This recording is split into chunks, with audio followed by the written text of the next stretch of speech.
Marcus Johnson walked through the busy halls of Chicago O'Hare Airport with his black carry-on bag rolling behind him. He wore simple jeans, a plain blue t-shirt, and white sneakers. His outfit was chosen carefully for this trip. Marcus was not just any traveler. He worked for the federal government as an undercover investigator, but nobody at the airport knew this secret. The morning sun streamed through the large windows as Marcus made his way to Gate B12. His flight to Denver was scheduled to leave in 45 minutes. In his jacket pocket, he carried a first-class boarding pass that cost the government over $800. This expensive ticket was not for comfort. It was part of his job. For 6 months, Marcus had been investigating airlines across the country. His boss at the Department of Transportation had given him a special mission. Too many Black and Hispanic passengers were complaining about unfair treatment. They said airline workers treated them badly and assumed they did not belong in first class. Marcus's job was to find proof of this discrimination. As he approached the gate, Marcus noticed the usual crowd of business travelers. Men in expensive suits talked loudly on their phones. Women in designer clothes checked their laptops. Everyone seemed to belong in first class except him. At least that's what some people might think when they saw his casual clothes. The gate agent was a middle-aged white woman named Linda Peterson. She had blonde hair pulled back in a tight ponytail and wore the airline's blue uniform. When Marcus approached her counter, she was typing something on her computer and did not look up right away. "Good morning," Marcus said politely, handing her his boarding pass and identification. "I'm ready to board." Linda took his documents and immediately frowned. She looked at the boarding pass, then at Marcus, then back at the boarding pass. Her expression showed confusion and suspicion. "Sir, I think there might be some mistake here," Linda said, holding up the boarding pass. "This shows seat 2A in first class. Are you sure this is your ticket?" Marcus stayed calm even though he felt frustrated inside. This was exactly the kind of treatment he was investigating. "Yes, that's my seat. Is there a problem?" Linda stared at him for a long moment. Other passengers in line behind Marcus began to shift impatiently.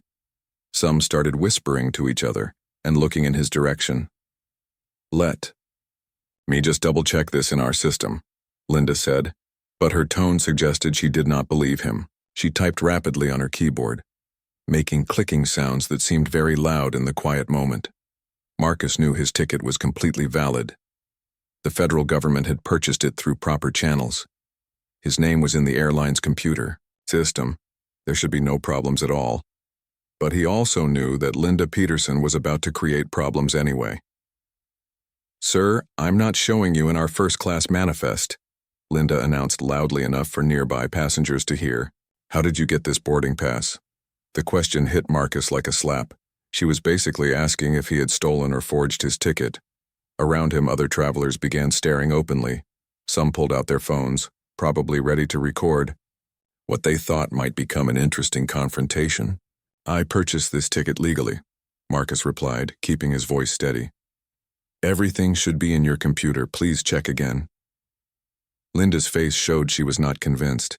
She looked around the gate area, then waved to someone behind Marcus. "Gary, can you come over here, please? We have a situation." Gary Mitchell was the gate supervisor, a tall man with gray hair and a stern expression. He wore the same blue uniform as Linda, but with extra badges that showed his authority. When he walked over, he looked at Marcus with immediate suspicion. "What's the problem, Linda?" Gary asked, but his eyes never left Marcus. "This gentleman has a first-class boarding pass, but I can't verify it in our system," Linda explained.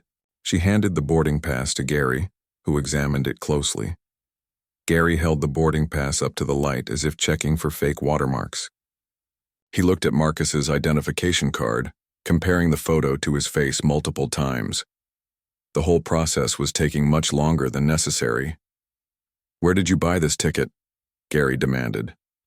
"Through your airline's website," Marcus answered. Truthfully, the government had used the airline's official booking system. "When?" Gary continued his interrogation. 3 days ago." Gary and Linda exchanged a look that Marcus recognized. They had already decided he was lying. Nothing he said would convince them otherwise. This was racial profiling in action, and Marcus was documenting every detail in his mind for his federal report. Meanwhile, other first-class passengers continued boarding the plane. A white businessman in an expensive suit walked past without anyone checking his documents twice. An elderly white woman with a designer handbag smiled at Linda, who cheerfully wished her a pleasant flight. Only Marcus faced this intense scrutiny. "Sir, I think there's been some mistake," Gary announced loud enough for everyone to hear. "Why don't you step aside and we'll get this sorted out? I'm sure we can find you a nice seat in our main cabin." The main cabin meant economy class. Gary was trying to move Marcus out of first class without any real reason. Other passengers were now openly watching the drama unfold. Some looked sympathetic, but most seemed to assume Marcus was trying to scam his way into a better seat. Marcus felt his heart beating faster, but he maintained his calm, professional demeanor. His small recording device, hidden in his jacket, was capturing every word of this conversation. This evidence would be crucial for the federal case he was building. "I have a valid first-class ticket," Marcus said firmly. "I would like to board the plane and take my assigned seat." Gary's face reddened with anger. He was not used to passengers standing up to his authority. "Sir, if you don't cooperate, I'll have to call security. Nobody wants that kind of trouble." The threat hung in the air like a dark cloud. Marcus knew that calling security would make everything worse, but he also knew he had to stand his ground. His investigation depended on experiencing the full scope of discriminatory treatment. Around them, the normal boarding process continued. Happy travelers walked onto the plane while Marcus stood trapped in this unnecessary confrontation. The injustice of the situation was obvious to anyone paying attention, but the airline employees seemed determined to continue their discriminatory behavior. Marcus took a deep breath and prepared for whatever would happen next. Gary Mitchell pulled out his radio and spoke into it with authority. "Security to gate B12. We need assistance with a passenger situation." His voice was loud enough for everyone in the waiting area to hear clearly. Marcus felt all eyes on him, as travelers stopped their conversations and turned to watch. Children pointed at him while their parents quickly pulled their hands down. Business people with expensive luggage whispered to each other and shook their heads. Some passengers moved away from the gate counter, as if Marcus might be dangerous. Within 3 minutes, security officer Tony Rivera arrived at the gate. He was a large man with broad shoulders who wore a dark blue uniform and carried handcuffs on his belt. Tony walked straight to Gary without even looking at Marcus first. "What's the problem here?" Tony asked Gary, completely ignoring Marcus. "This man has a questionable first-class boarding pass," Gary explained. "We can't verify his ticket in our system. He's refusing to accept alternative seating arrangements." Tony finally turned to look at Marcus with cold, suspicious eyes. He studied Marcus from head to toe, taking in his casual clothes and relaxed appearance. Tony's expression clearly showed he had already decided Marcus was guilty of something. "Sir, I need you to step over here with me," Tony commanded, pointing to an empty area near the windows. His tone was the same voice police officers use when arresting criminals. Marcus knew he had no choice but to comply. He walked to where Tony pointed, feeling like he was being paraded in front of the other passengers. Behind him, he could hear people talking about the situation. "I knew something was wrong when I saw him," one woman whispered to her husband. "These people always try to upgrade themselves," another passenger said quietly. The comments stung, but Marcus forced himself to stay calm. His hidden recording device was capturing every word, and these reactions from other passengers would be important evidence in his federal report. Tony stood very close to Marcus, using his size to intimidate. "Let me see your identification and boarding pass," he demanded. Marcus handed over his documents again. Tony examined them much more carefully than necessary, holding them up to the light and checking every detail. He spent several minutes studying Marcus's driver's license as if it might be fake. "How did you get this first-class ticket?" Tony asked. "I bought it through the airline's website," Marcus repeated for the third time. "When?" 3 days ago. "How much did you pay?" Marcus hesitated. The real answer was that his government agency had paid for the ticket, but he could not reveal that information without blowing his cover. "The regular price," he said carefully. Tony's eyes narrowed. "What's the regular price for a first-class ticket to Denver?" Marcus knew Tony was trying to trap him. If he got the price wrong, it would be used as evidence that he was lying about buying the ticket. "I don't remember the exact amount," Marcus said honestly. "You don't remember spending $800? Tony asked loudly, making sure other passengers could hear. The question was designed to embarrass Marcus.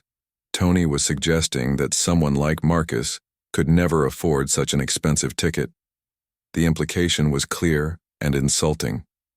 Meanwhile, Linda Peterson had called the airline's fraud department. She spoke quietly into her phone while pointing at Marcus several times.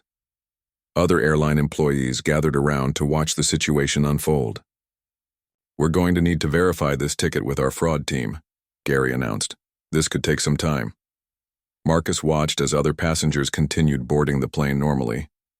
A young white man in ripped jeans and a wrinkled shirt walked past with a first-class boarding pass.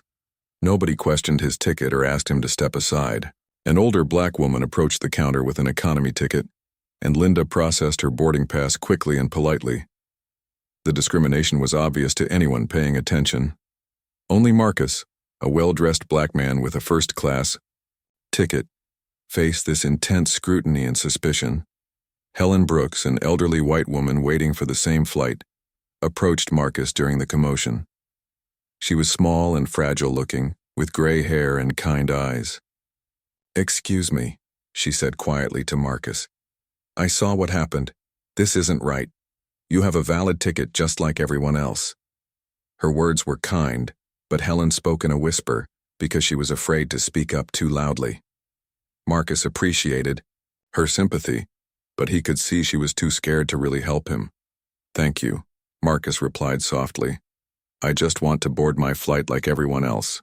Helen nodded and walked away, clearly wanting to help but not willing to confront the airline employees directly. Tony finished his examination of Marcus's documents and walked back to Gary. The two men spoke in low voices, occasionally looking over at Marcus. Their body language made it clear they believed Marcus was guilty of something, even though they had no proof. Carol Adams, a businesswoman in her 40s, stood near the gate watching everything. She had been traveling frequently for work and had never seen anything like this treatment of a passenger. Carol pulled out her phone and began recording the interaction. "This is discrimination," Carol said loudly enough for the airline employees to hear. "This man has done nothing wrong." Gary shot her an angry look. "Ma'am, please stay out of airline business. We're handling a security matter." "Security matter?" Carol replied. "He has a valid ticket. What's the security issue?" Gary did not answer her question. Instead, he turned back to Tony and continued their private conversation. After 20 minutes of delays and investigations, Gary returned to Marcus with a serious expression. "Sir, we've been unable to verify your ticket in our system. We're going to have to reassign your seat." "Reassign it to where?" Marcus asked, though he already knew the answer. "We have a middle seat available in row 28, Gary announced. Row 28 was near the back of the plane in economy class. Marcus looked at his boarding pass, which clearly showed seat 2A in first class. The ticket was completely valid. His name was in the computer system. There was absolutely no reason to move him except for discrimination.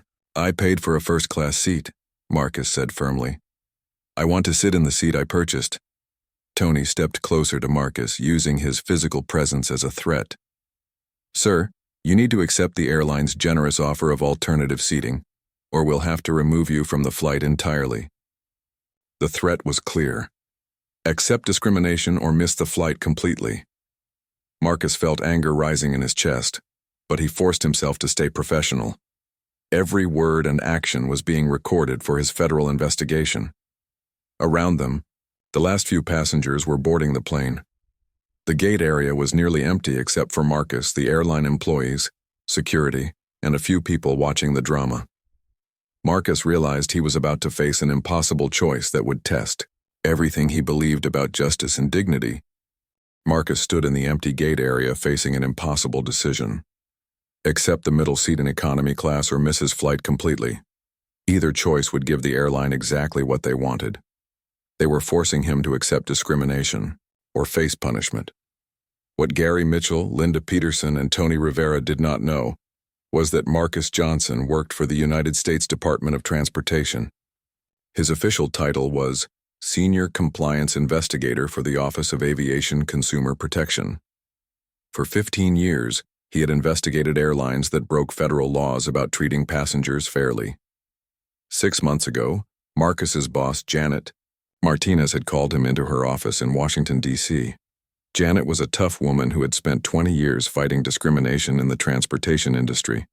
She showed Marcus a thick folder filled with complaint letters.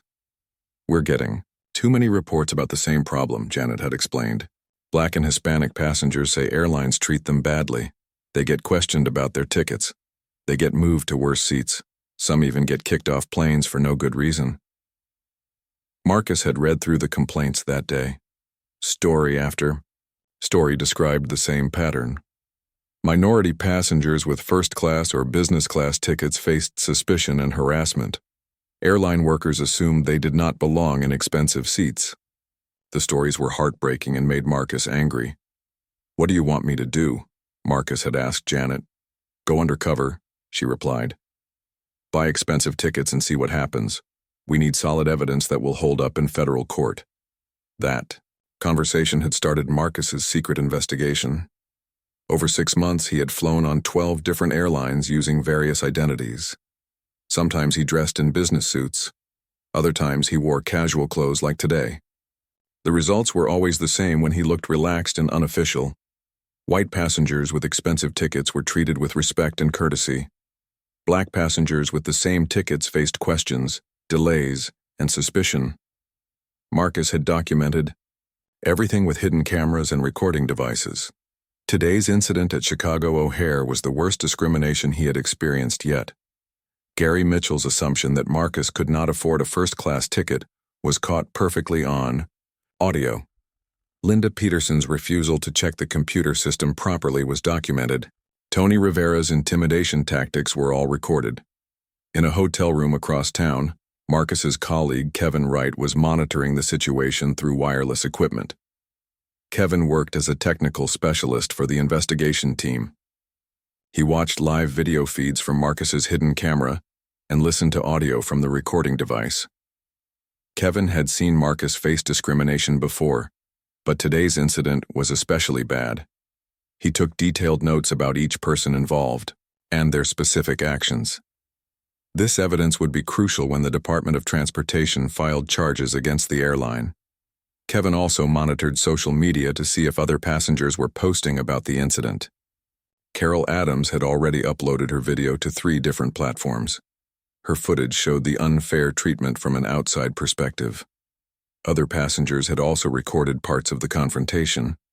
The investigation that Marcus was conducting was much larger than just one airline. Janet Martinez was leading a team of 8 investigators across the country. They were gathering evidence against the 3 biggest airlines in America.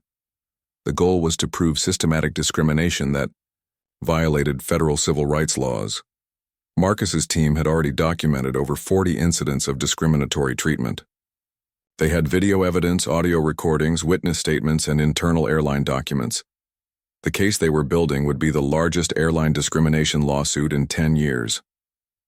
Back at the gate, Marcus made his decision. He would accept the economy seat and continue gathering evidence. Getting kicked off the plane would end his investigation, but boarding would let him document more discriminatory treatment.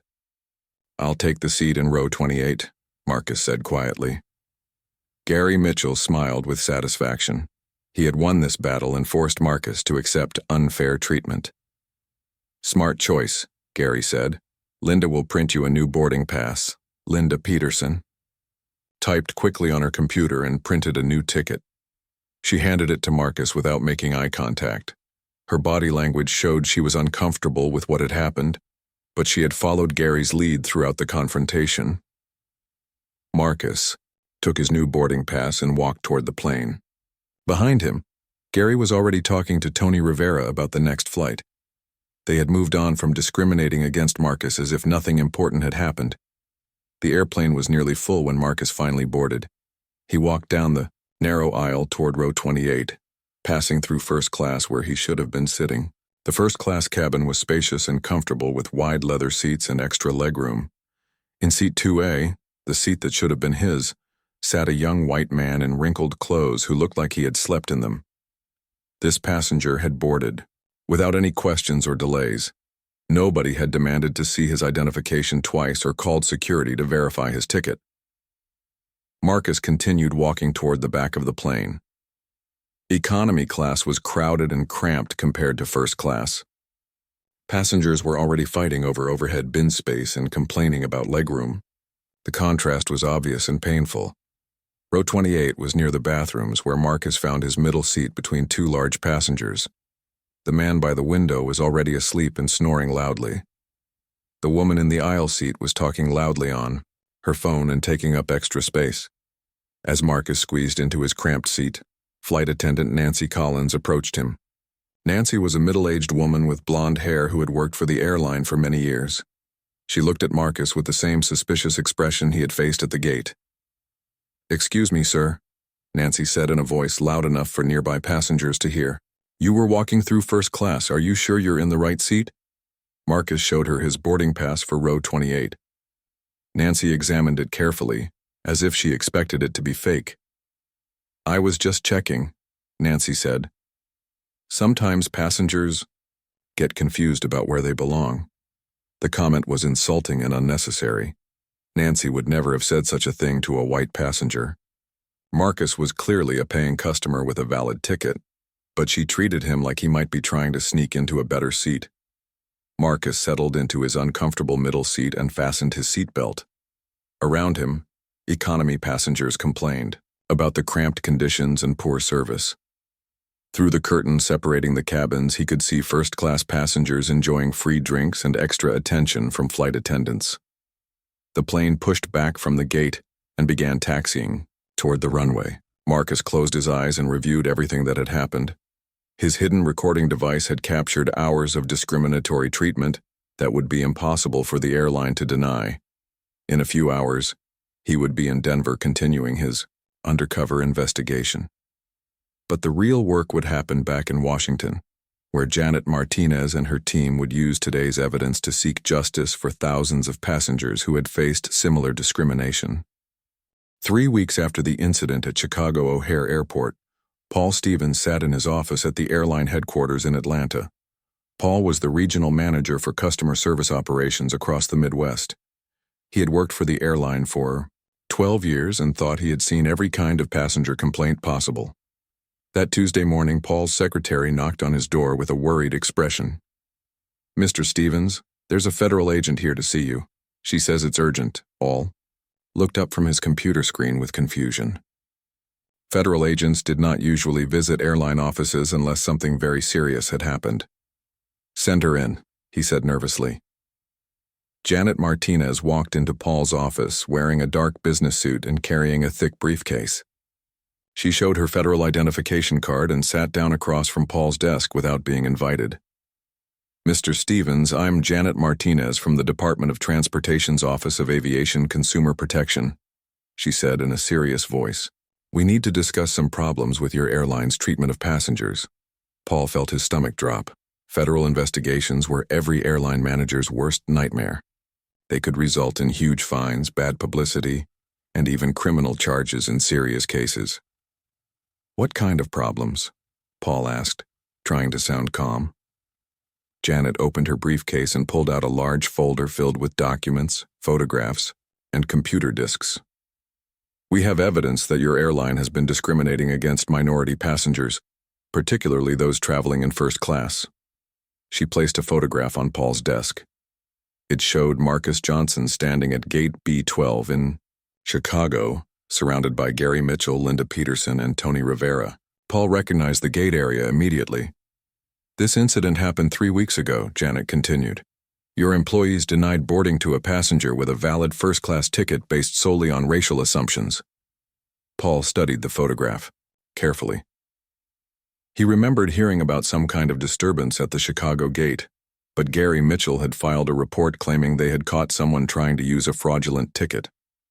"I was told this passenger had documentation problems," Paul said weakly. Janet smiled, but it was not a friendly smile. "Mr. Stevens, let me introduce you to the passenger in question." She pulled out another document and handed it to Paul. Paul read the paper and felt his face go pale. It was Marcus Johnson's federal employment record. The document showed that Marcus was a senior compliance investigator with 15 years of experience investigating transportation discrimination cases. "Your employees harassed a federal agent who was conducting an official undercover investigation," Janet explained. "Every word of their discriminatory treatment was recorded and documented." Paul's hands began to shake as he realized the magnitude of the situation.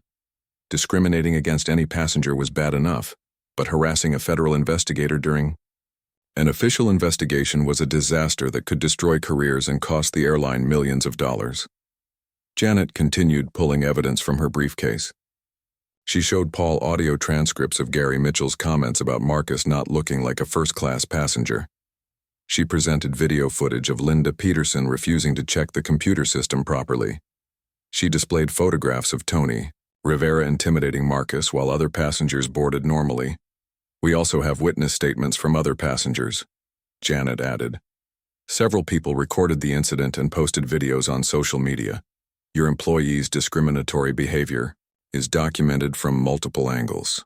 Paul watched security camera footage from the gate area on Janet's laptop.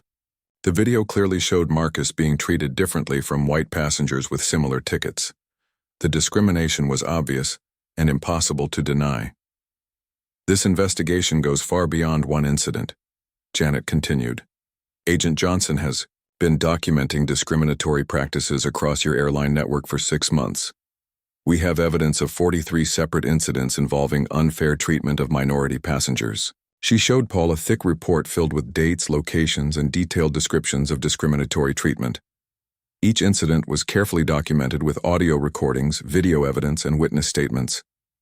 "Your gate agents in Denver questioned a Hispanic businesswoman about her first-class ticket for 20 minutes while white passengers boarded freely."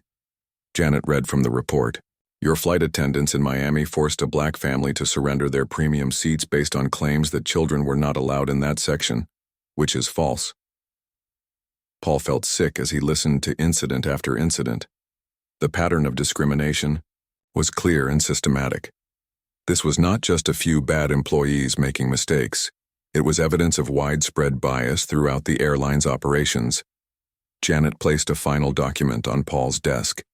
It was an official letter from the Department of Transportation announcing a formal federal investigation into the airline's passenger treatment practices. "Your airline has 30 days to respond to these charges," Janet explained. "We will be reviewing your training materials, hiring practices, and internal communications. We will also be interviewing employees and conducting additional undercover investigations." Paul knew that federal investigations could take years and cost airlines millions of dollars, even if they were eventually cleared of wrongdoing. The negative publicity alone would damage the airline's reputation and hurt ticket sales. "What happens to the employees involved in the Chicago incident?" Paul asked quietly. "That depends on your airline's response," Janet replied. "We expect appropriate disciplinary action and mandatory civil rights training for all customer service staff. The employees who discriminated against Agent Johnson will face additional scrutiny." Paul thought about Gary Mitchell, who had been so confident about catching a passenger with a fake ticket. Gary had no idea he was actually harassing a federal investigator and creating evidence for a discrimination lawsuit. Janet packed her documents back into her briefcase and stood up to leave. "Mr. Stevens, this investigation will determine whether your airline treats all passengers fairly regardless of their race or appearance. The evidence we've gathered suggests serious problems that require immediate attention." After Janet left his office, Paul sat alone staring at the federal investigation letter. He knew he would have to call the airline's legal department immediately. They would need to hire expensive lawyers and prepare for a long fight with the federal government. Paul also knew that Gary Mitchell's career was probably over. Linda Peterson would face serious consequences too. The Chicago incident had created a nightmare that would haunt the airline for years. He picked up his phone to call the CEO's office. This was the kind of news that had to be delivered immediately, to the highest levels of the company. The federal government had caught them discriminating against passengers, and now everyone would pay the price. Paul wondered how many other airlines were facing similar investigations. He suspected that Marcus Johnson and his team were probably gathering evidence against competitors too. The entire industry might be about to face a reckoning for years of discriminatory treatment. As he dialed the CEO's number, Paul realized that everything was about to change for his airline, and not in a good way. 6 months after Janet Martinez visited Paul Stevens in Atlanta, news reporters gathered outside the Department of Transportation building in Washington, D.C. They were waiting for an important announcement about airline discrimination that would make headlines across the country. Inside the federal building, Marcus Johnson sat at a conference table with Janet Martinez and other investigators. They had spent months preparing their case against the airline. The evidence they collected was overwhelming and impossible to ignore. Janet walked to the podium in the press room and faced dozens of cameras and reporters. She held a thick document that contained the federal government's final decision about the airline discrimination case. Today, the Department of Transportation is announcing a settlement with Midwest Airlines for systematic discrimination against minority passengers, Janet began. The airline will pay a fine of $2.8 million for violating federal civil rights laws. The reporters immediately began asking questions and taking photographs. This was one of the largest fines ever imposed on an airline for passenger discrimination. The investigation began when we received numerous complaints from African American and Hispanic passengers who reported unfair treatment. Janet continued, "Our undercover investigation confirmed a pattern of discriminatory behavior by airline employees." She explained how Marcus Johnson had posed as a regular passenger and documented discriminatory treatment at airports across the country. His evidence included audio recordings, video footage, and witness statements that proved airline employees treated minority passengers differently from white passengers. Agent Johnson's professional conduct during these investigations was exemplary, Janet said. Despite facing harassment and discrimination, he maintained his composure and gathered crucial evidence that will help protect all airline passengers. Marcus watched the press conference from the back of the room. He felt proud of his work but also sad that such investigations were necessary. In a fair world, all passengers would be treated with equal respect, regardless of their race or appearance. Through our settlement agreement required Midwest Airlines to make major changes to their operations. All customer service employees would receive 40 hours of civil rights training within 90 days. The airline would also hire an independent monitor to review passenger treatment practices for 3 years. Gary Mitchell, the gate supervisor, who had harassed Marcus at Chicago O'Hare, was fired from his job 2 weeks after the federal investigation began.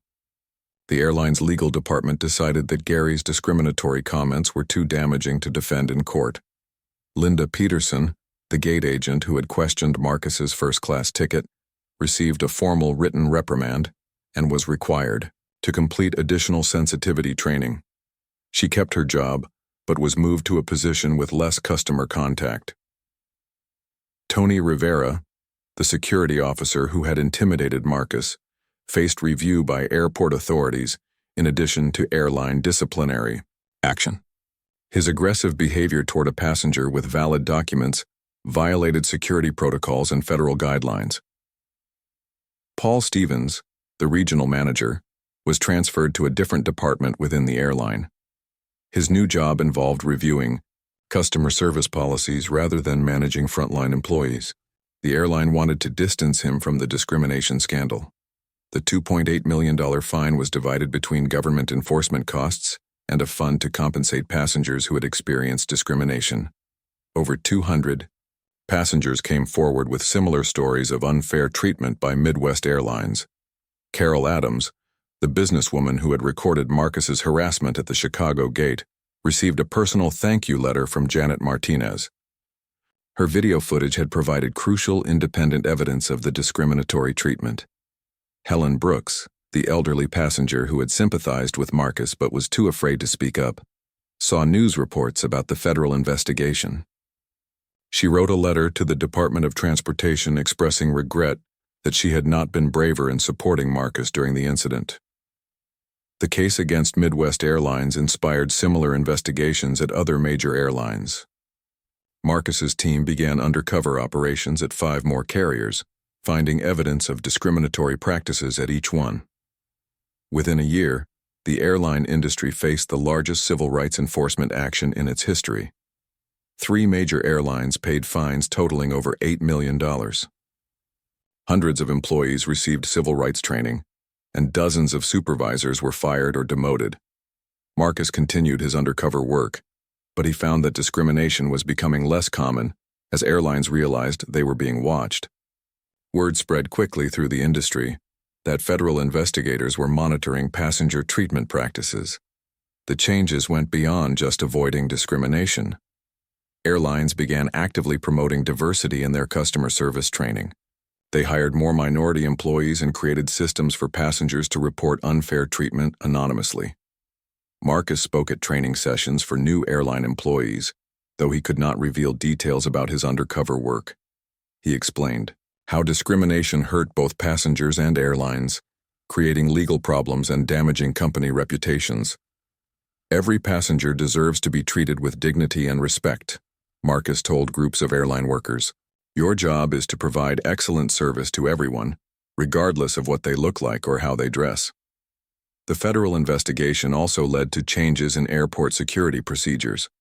Security officers received additional training about treating passengers fairly and avoiding racial profiling. The goal was to make air travel comfortable and safe for everyone. Janet Martinez was promoted to Deputy Director of the Office of Aviation Consumer Protection, partly because of her successful leadership of the airline discrimination investigations. She continued fighting for passenger rights and fair treatment in all forms of transportation. Marcus received a commendation from the Secretary of Transportation for his outstanding undercover work.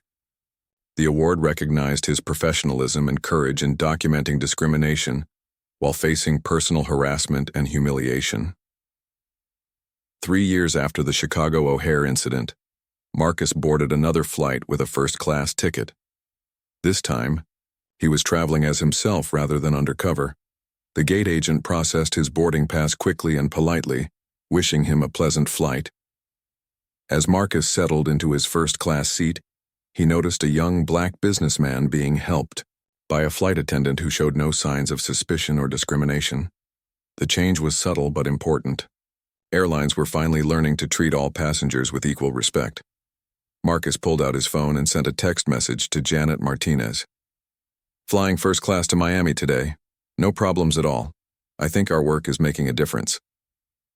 Janet texted back immediately. Excellent news. Keep up the good work. There are still more airlines to investigate. Marcus smiled and put his phone away. He knew there was still discrimination in air travel, but it was becoming less common and more difficult for airlines to ignore. His undercover investigations had helped create real change that would benefit millions of passengers. As the plane taxied toward the runway, Marcus reflected on his unusual career. Not many people could say their job involved getting discriminated against on purpose. But his work helped ensure that other passengers would be treated fairly, and that made all the harassment and humiliation worthwhile. The flight attendant offered Marcus a complimentary beverage before takeoff. She was professional and courteous, treating him exactly like every other first-class passenger. It was a small moment, but it represented the kind of equal treatment that Marcus had spent his career fighting to achieve.